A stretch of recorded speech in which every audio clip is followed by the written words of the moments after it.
the tension that we've got is that you have to be leading and pastoring your people who have been used to this culture over here. But at the same time, our world keeps moving over in this direction. And so we have got to be building a mission culture to transfer over here and do this process.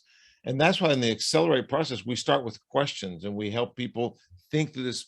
But the reality is we are some of the people who struggle the most of living in both worlds. But think about Jesus.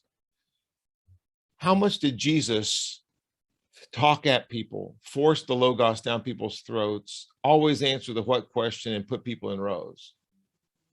Well, the obvious answer is Jesus was the master at the pre-Christian culture.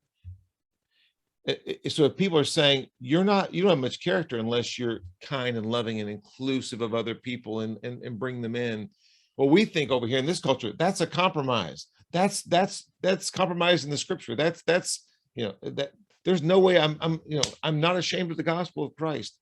But Jesus over here embraced people, asked the what questions, and was with people and started with questions. So Jesus was the master of the pre-Christian culture, because there was no Christian culture when Jesus came. It was all pre-Christian. Now there was all the heavy logos of the Jewish culture. There was all the heavy logos, the whole what culture of the Jewish culture. There was the heavy rose culture. But Jesus, if Jesus had to be pre-Christian, it's okay if we're pre-Christian. It's not, we don't compromise the gospel. It's okay to be like Jesus. And Dan, if you notice that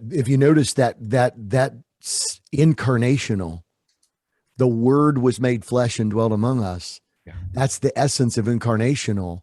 And so I think there's an element that needs to be understood too, that we have to bridge the gap with people that have been raised in church that have over time an increasingly shrinking sphere of influence with lost people, and they don't have a lot of relationship. And so incarnation is, like Jesus said to the disciples, as the Father sent me, so send I you. So Jesus sent them on mission incarnationally. And so you have to be with people to speak with people. You have to have a relationship with them to be able to have those kind of conversations. That's the essence of incarnationality. But the incarnation of the word, as my brother said earlier, is the transformation of it in us.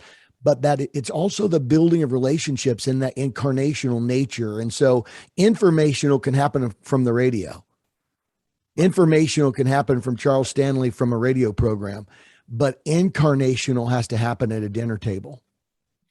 It's really well said.